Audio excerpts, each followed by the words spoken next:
Hi, so welcome back to the Rethinking Trauma and Transition podcast. And this week we're talking about our inner critics, our inner bullies. So in terms of that, most of us, and I do say most of us because there are the odd low percentage of people that do not have an inner dialogue, but that's one for another debate because that concept freaks me out. People that don't have an inner dialogue is just like how do you read, how do you process information if you don't have an inner dialogue? It just my brain melts with that. So your inner dialogue is that ongoing conversation that really kind of happens in your head. It's the inner narrator of our life, of our thoughts, the re-experiencing or reimagining of maybe key phrases, key words, and quite often it is also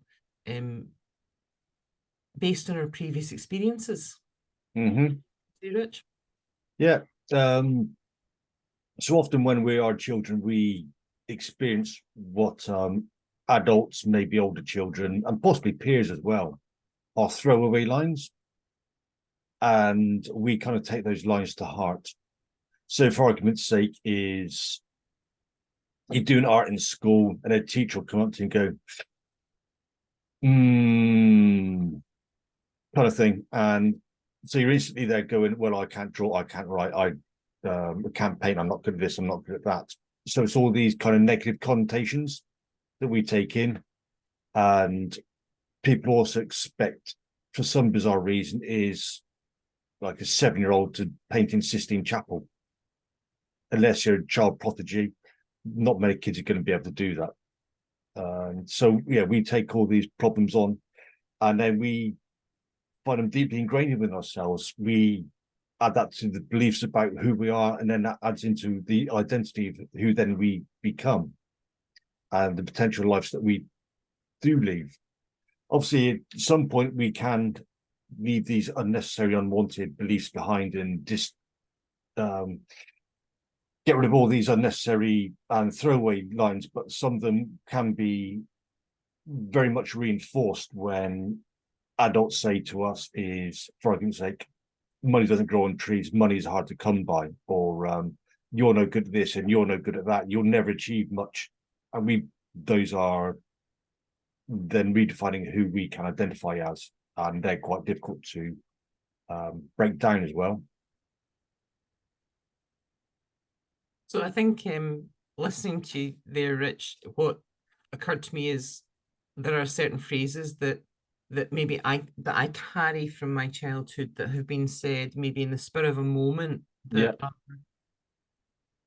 things that are never anticipated that will have a huge impact, yet maybe are things that will colour and we carry with us forevermore, even though they're maybe only seconds long, things like maybe and I hear them sometimes as an adult being repeated by other people. Yeah. And one of those is things like when I hear like an adult say to a child, sometimes I don't like you very much. And that just makes me internally wince. Because while it's not done to negate any sense of love or care, it's not contextualized in terms of a specific behavior. Instead, what it is impacted directly on the child itself. Yeah, so that would cover is the whole of that child's behavior, their whole being, not just in that one instant. Would you say, Ali? Because yes, instead of being specific to sometimes I don't like that behavior very much, but it's linked to a specific incident, it's linked to a behavior, not the child, then that phrase when it's used and that sometimes I don't like you very much, as you say, it then applies to that whole child's sense of identity. It sort of generalized across the board. Yeah. Yeah. And while it might have been said very harmlessly, and it's said without necessarily knowing or appreciating the impact, it can be carried with us for years to come. Yeah. And just that little psychological scar, can't it? And people just then start ruminating over those little thoughts. And that scar then becomes a deeper wound and deeper wound. and that neurological wiring then becomes thicker and thicker. Then it becomes hard to break down and get away from those thoughts and those sentiments that you may have about yourself or others. Yeah, and I think they become part, as you say, they become part of our inner belief system, the things we believe to be true about ourselves. Yeah. Because especially when we hear them as a child, we don't have the capacity then to assess objectively whether that is true in all circumstances or whether this is true only in a moment and what the truth applies to. We are purely able to take that at face value and apply it to everything within our experience at that given time. Yeah. And that means then that sometimes these things resurface later on. So, for instance, for a long number of years, I carried a belief that I was really useless at foreign languages, that foreign languages were just almost like an impossibility for me because of a learning experience I'd had in school. Yet it wasn't until an adult that I actually discovered I actually really quite like foreign languages. I quite like the challenge of them. Can't say I'm very good at them, but I quite like them. Yeah, exactly. Yeah. And I'll give it a go now, whereas before the thought would have sent me crippled with anxiety at the thought of it. And a lot of that is about our brain's inner desire to keep us safe.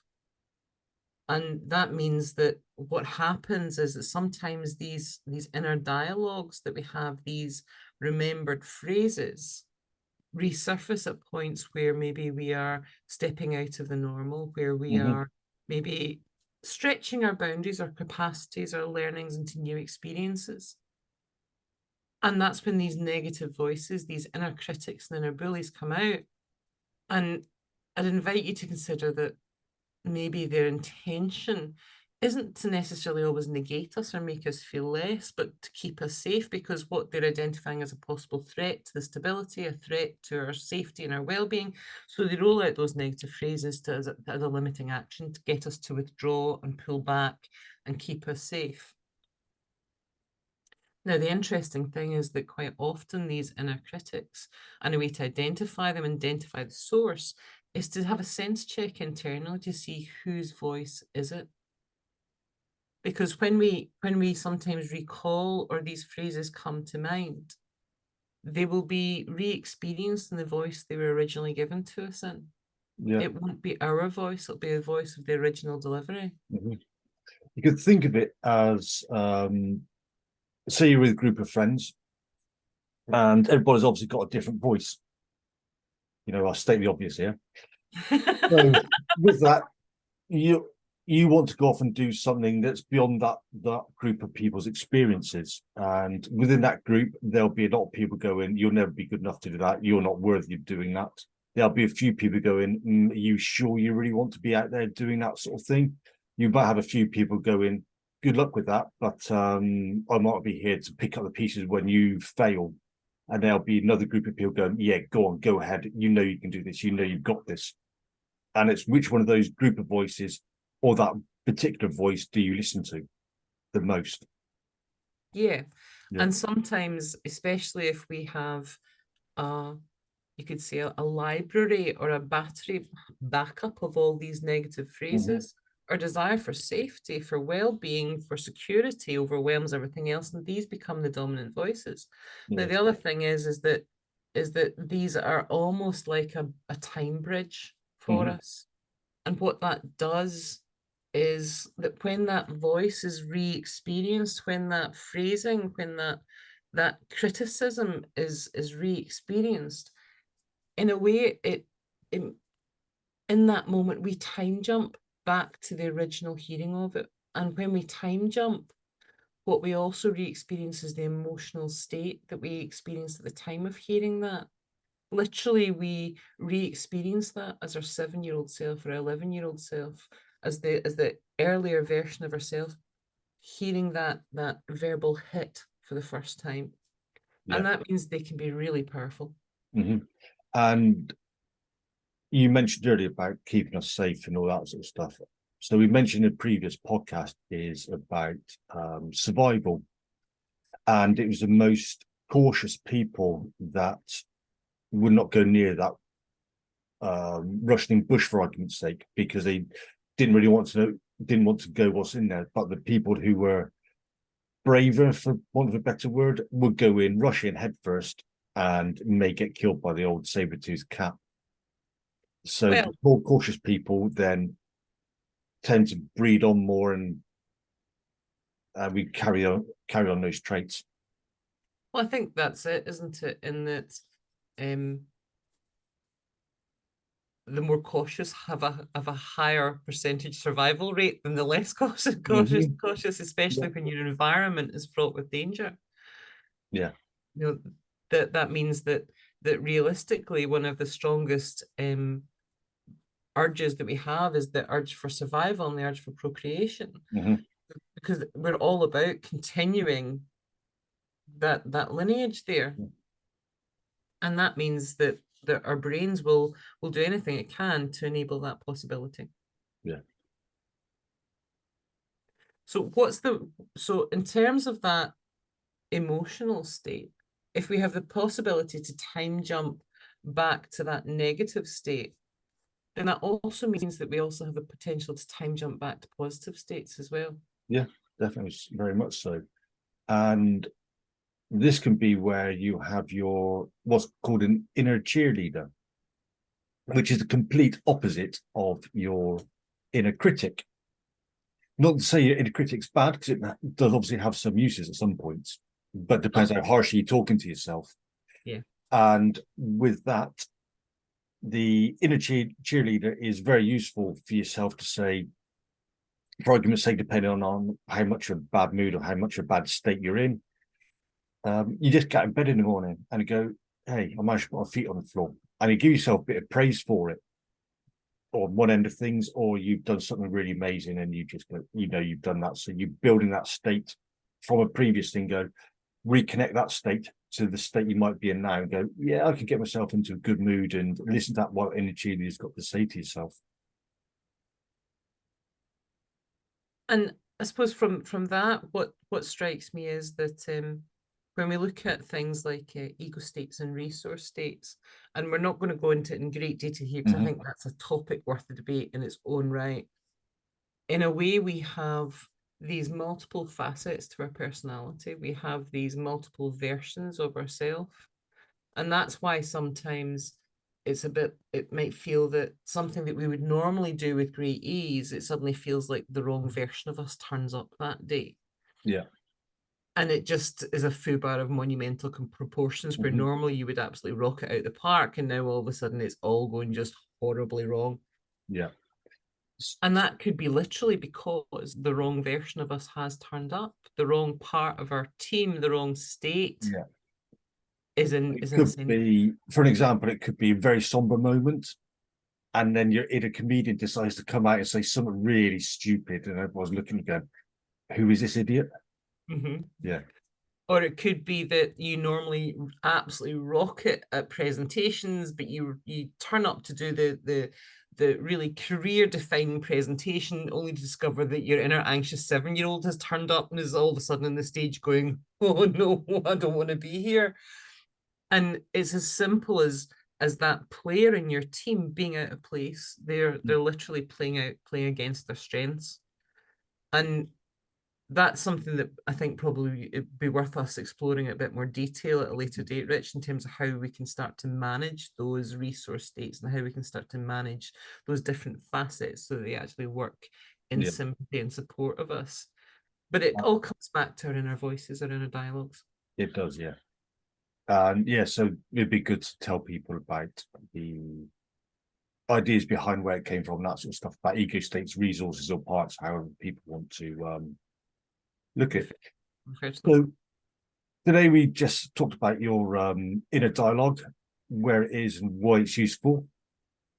And we also gave you, I suppose, a bit of a, from my standpoint, it's be gentle with your words, be careful with your words. And if you are going to give feedback, then reference a specific behavior, specific, not an individual. Be very clear in what that applies to and what it doesn't, so that you're not necessarily creating those larger judgments that we then carry for very long periods of time in our lives, because these are voices that the majority of us, and in fact I'd say all of us, we don't need these in our head. They serve no longer term purpose for us, and sometimes they can prove quite limiting for us unless we learn how to evict them. Yeah. And don't forget, children are there, and they do find all the little buttons that you haven't managed to resolve yourself for some reason. Mm-hmm. So also along with that is time jumping back to a previous state that may not be as useful as what you need in that current state. How to create your inner cheerleader. And also remember that while it might feel as though you're being inundated with all these negative cycles and thoughts, the intention behind it is to keep you safe, but that doesn't mean to say you can't challenge that and go, is this true for me now? Exactly. We will always have that ability to say, well, actually, is this true for me? Does this apply? And we can have that inner conversation with our critics, with the inner memories and recalls of previous phrases, because we as an adult have the power to decide whether that and choose whether that applies to us. Yeah. So thank you very much for listening to today's episode, and you can find us on, say, YouTube. So leave a comment there, and we're also on iTunes, and we would really appreciate any reviews and ratings as well, please. That helps us expand our networks as well. Yeah, we're on Amazon Music, we're on Stitcher, Castbox, Spotify. We're on pretty much all the major podcast channels now. Yeah. Thank you very much for listening, and we'll see you again soon. Thank you. Thank you. Bye-bye.